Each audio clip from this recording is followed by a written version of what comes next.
Hello and welcome to ET Insight, where we get you a 360-degree view of the big picture in business and economy. I'm Sridhan Ramakrishnan, and here's what we have for you on the show today. The rural economy is emerging as India's engine of growth, all thanks to an exponential growth in non-farm income.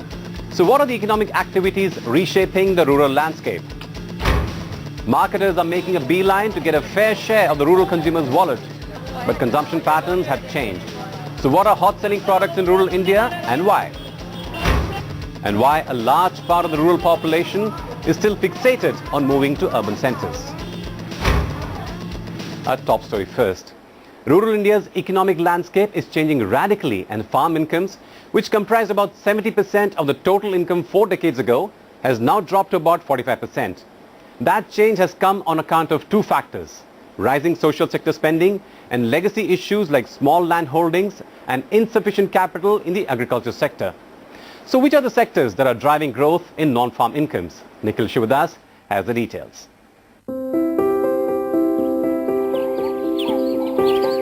60-year-old Niranjan Mondal is a farmer in Sharisahat village in West Bengal.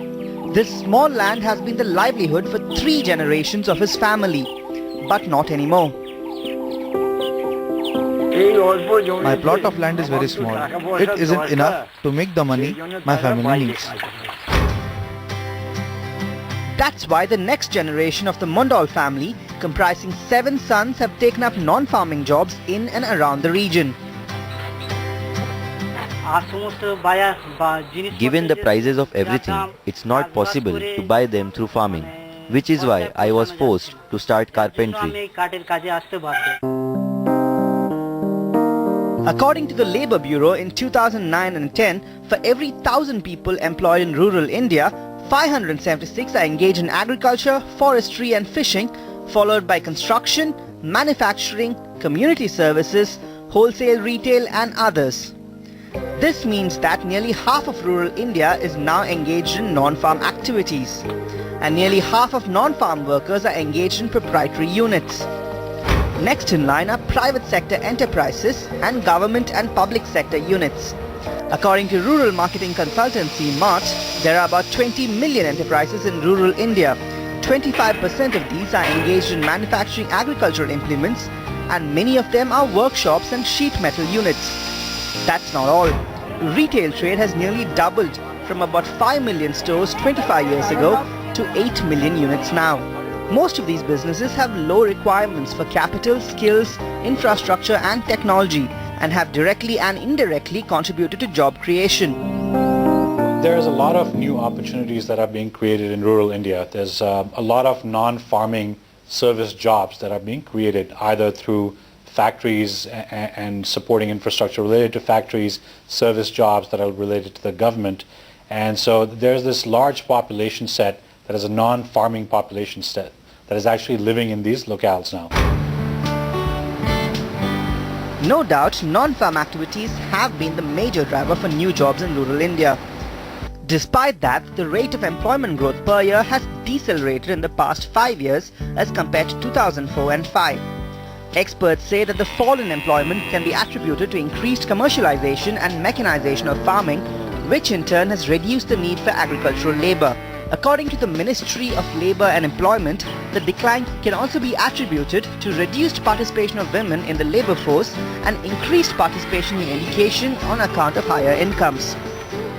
A lot of things are changing on the terms of the non-farm income in the agriculture area. Means like in 70s, its share was approximately 70% was the farm contribution. Now it is reduced to approximately 45%. So 55% is the non-farm.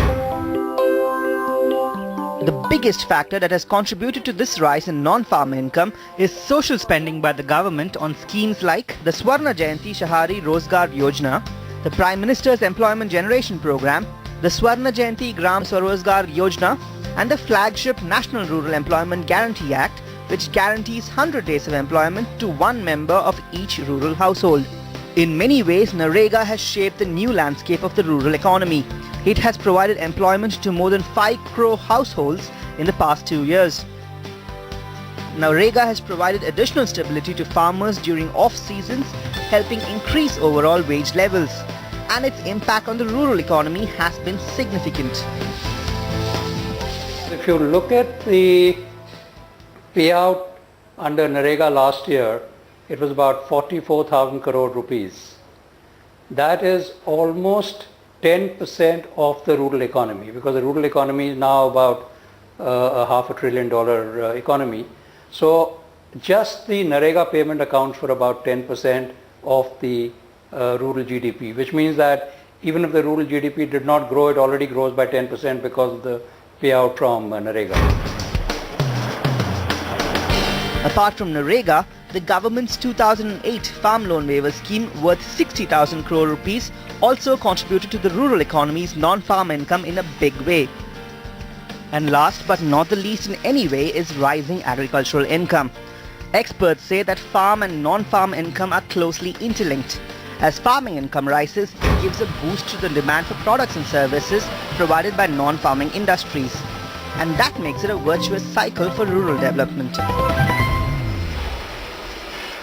If I'm looking at the farm sector, you have people who are actually moving on a bullock cart, who are graduating to a bicycle, who are moving over into a two-wheeler, and probably into a jeep or maybe into a light commercial vehicle. So this kind of a transformation which we see happening in the farm sector is something which is going to provide future boost in terms of providing demand for the products which are coming from the non-farm sector. So therefore there is a virtuous cycle out here. Experts say that non-farming activities have reached a critical mass and will play a major role in shaping the future of rural India. According to Mart, non-farm income will form about 70% of total rural income by 2020, and that will provide a major push to consumption in small towns and villages.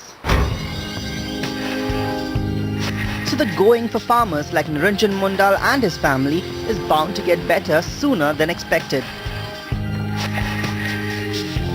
Indeed, as purchasing power rises, consumption patterns change.